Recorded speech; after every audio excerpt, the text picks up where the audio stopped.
संयोज मैत्रा प्रणयन देहिना ताशाकृताथं व्योनञ्च पार्थिकं विक्रीडितं ते भक्चेष्टितं यथा। अरे विधाता, तेरे हृदय में बिल्कुल दया नहीं है, चाहे जब संयोग चाहे जब वियोग। अरे तुझे संयोग वियोग बनाने में क्या लगता है ब्रह्मा? तेरा स्वभाव तो बिल्कुल बच्चों जैसा, अर्भक चेष्टितम यथा। जैसे बच्चे खिलौना से खेलते हैं कब तक, जब तक मन भरता है, और मन भरते ही खिलौना को तोड़ करके फेंक देते हैं, वो चाहे कितना भी कीमती क्यों ना हो। विधाता, तू भी हम सबको खिलौना बना के खेल रहा है। एक गोपी ने कहा, बहन ब्रह्मा ने क्या विधान बनाया ये हमने नहीं देखा, परंतु आज ये अक्रूर लेने के लिए आया है, और अक्रूर लेने नहीं आया होता तो माधव कभी नहीं जाता। तब तो गोपियां ब्रह्मा जी को छोड़ गया, अक्रूर को गाली देती, अरे अक्रूर, तेरा नाम किसने रखा अक्रूर? तेरा नाम तो क्रूर होना चाहिए। ब्रज की दो आंखें हैं, कृष्ण और बलराम, उन्हें ले जाकर के तू हमें अंधा बनाना चाहता है। गोपियां कहते, बहन सचमुच कल का सूर्य हमारा दुख लेके प्रकट होगा, और कल का ही सूर्य मथुरा वासियों का सुख लेके प्रकट होगा। बहन, प्रातः काल सूर्य निकलते ही मथुरा वासी जब कृष्ण बलराम का दर्शन करेंगे तो कितने बड़े सौभाग्यशाली होंगे। सुखम प्रभाता रजनी अमासिसा सत्या बभूवु भूरियोषितां ध्रुवम्। रात्रि भर गोपियां बातचीत करती हैं, जब कुछ भी नहीं बना भगवान के विविध नामों को लेकर के विलाप करती हैं। गोविंद दामोदर माधवेति, हे दामोदर हे गोविंद हमारी रक्षा करें।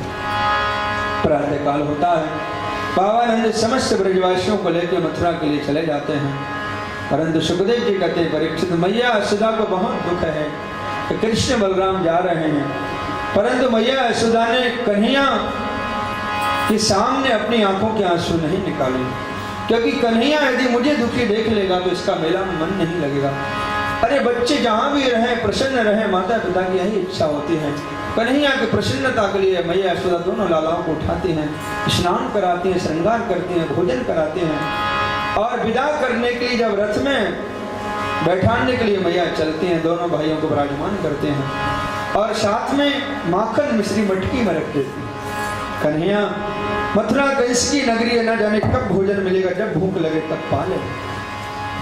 भगवान मुग्ध होते हैं, प्रसन्न होते हैं, और कृष्ण बलराम की प्रसन्नता के लिए मैया विदा कर देती है। रथ आगे बढ़ा, गोपियों को ये दृश्य नहीं देखा गया।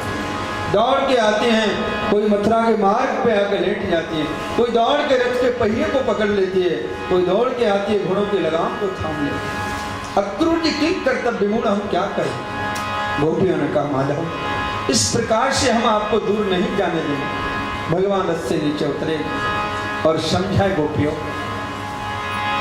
इतना दुखी होने की क्या आवश्यकता है? हर प्राणी के जीवन में सुख और दुख रात दिन की तरह आते हैं, धूप छाया की तरह आते हैं, संयोग और वियोग रात दिन की तरह आते हैं, धूप छाया की तरह आते। जीवन में यदि बहुत दुख है तो एक दिन सुख जरूर आएगा, यदि रात्रि है तो दिन भी होगा, यदि धूप है तो छाया भी होगी, यदि संयोग है तो एक दिन वियोग भी निश्चित है।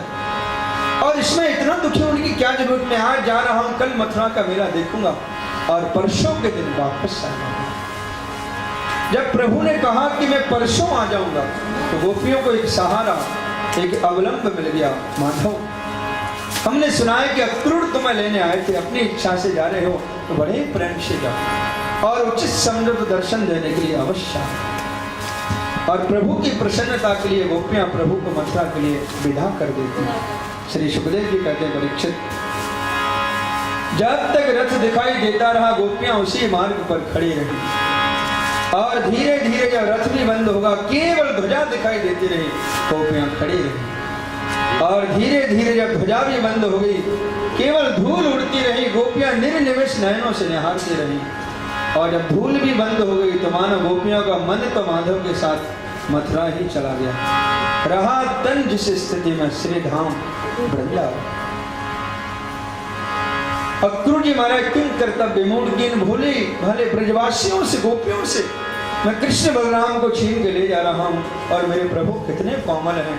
दुष्ट कंस ने यदि कुछ बिगाड़ दिया तो ब्रजवासी मुझे कभी क्षमा नहीं करेंगे। चलते चलते यमुना जी का पावन किनारा आया तो अक्रूर जी ने कहा कहीं आपकी आज्ञा हो तो हम यमुना जी में थोड़ा गोता लगाते आते हैं, मध्याह्न संध्या करके आते। चाचा जी जैसे आपकी इच्छा। और अक्रूर जी महाराज जैसे गोता लगाते हैं तो देखते हैं कि कृष्ण बलराम दोनों भाई यमुना जी के अंदर है। बाहर निकल के देखे दोनों भाई रथ में बैठे हैं। फिर गोता लगाते हैं, देखते हैं भगवान शेष नाग पर शयन कर रहे हैं। ब्रह्मा आदि देवता पंक्तिबद्ध भगवान की स्तुति कर रहे हैं। पूरे एक अध्याय में अक्रूर जी महाराज हाथ जोड़ के स्तुति करते हैं। यन्नाभिजात दरविंद के शान। हे प्रभु आप वही नारायण हैं जिनके नाभि से कमल निकलता है, कमल से ब्रह्मा जी प्रकट होते हैं। प्रभु आप वही नारायण हैं जो श्री राम में रूप में रावण का वध करते हैं। आप वही नारायण हैं नृसिंह रूप में हिरण्यकश्यप का उद्धार करते हैं। पूरे एक अध्याय में इस प्रकार से प्रभु भगवान के नामों को लेकर के स्तुति करते हैं। और अक्रूर जी महाराज जब बाहर निकल के आए तो भगवान मुस्कुरा के बोले चाचा जी किमते दृष्टि में हाथ धोता हूं, आपने ऐसा क्या देख लिया जो बड़े सशंकित चले आ रहे हो। अक्रूर जी ने हाथ जोड़ के कहा प्रभु बड़ी कृपा की जो अपने रूप का दर्शन करा दिए, नहीं मथुरा जाते जाते रास्ते में मेरे तो प्राण निकल जाते। प्रभु अब मैं समझ गया कि दुष्ट कंस आपका कुछ नहीं बिगाड़ सकता।